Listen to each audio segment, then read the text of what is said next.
কি ব্যাপার ওইদিক ঘুরে আসো গে? বসো।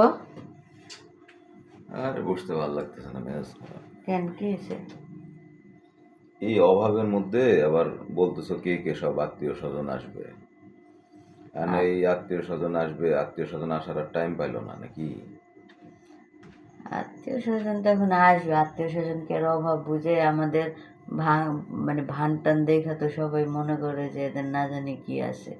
ওই জন্য তো আমরা তো চলি তো সেই পাংখা ফুটানি করে ফুটানি করে।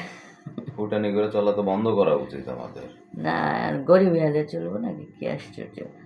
টাকা থাক বা না থাক ফুটানি কমবে না, বুঝছো? ফুটানি দেখাও, এখন বাজারে গেলেই তো 5,000 টাকার নিচে তো বাজার করা যায় না। আমি কি করবা? কি করবো মানুষকে তো সেটা তো আমি ভাবে পাচ্ছি না। মাসের শেষ সময়, আর মাসের এখনো বাকি 7 দিন 8 দিন, একটা বিলও পাইনি। একটা বিলগুলো তো আসবে নাকি মাস শেষে? শোনো, তুমি এত টেনশন করো না, আমার মাথায় একটা বুদ্ধি আছে। কি বুদ্ধি? বুদ্ধি হলো, আমরা এই পাড়ায় কয়টা দোকান থেকে খাই হিসাব করো। আমরা এই মোড়ে চাচার কাছে খাই, নেই কেনাকাটা করি। ওই মোড়ে ওই বড় আরেকজন আছে, আরেকজন আছে, ওই কোনায় আছে আরেকজন, ওই কর্নারে আছে আরেকজন, আর ওই পাশেও আছে মানে টোটাল 4টা দোকান, তাই তো? 4টা। ওইখানে মুরগির দোকান 5টা, মাছের 5টা। দোকান। হ্যাঁ, আচ্ছা শোনো, ও সবজির দোকান তো আছে একটা। সবজির দোকানও আছে তুমি রেগুলার। এত টেনশন করতেছো কেন? শোনো, তুমি এখন যাবা, ঠিক আছে? বের হবা, বের হইয়া তুমি হইলো যেটা করবা, কিন্তু খেপবা না, ঠিক আছে?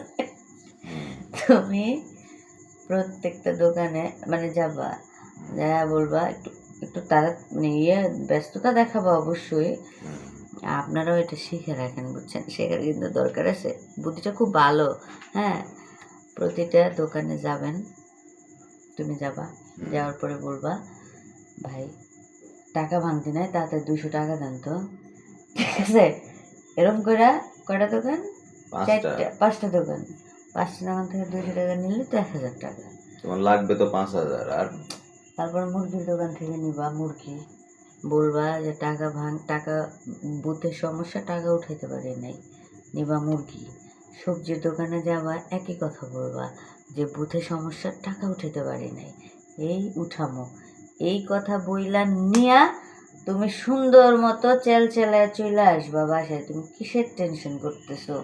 তোমার আমি 1000 টাকা ইনকামেরও রাস্তা দেখাইলাম, আবার হচ্ছে যে কেমনে বাজার করবা, সেই তোমার তো টাকা থাইকেই যাবে, সেই রাস্তাও আমি দেখাইলাম।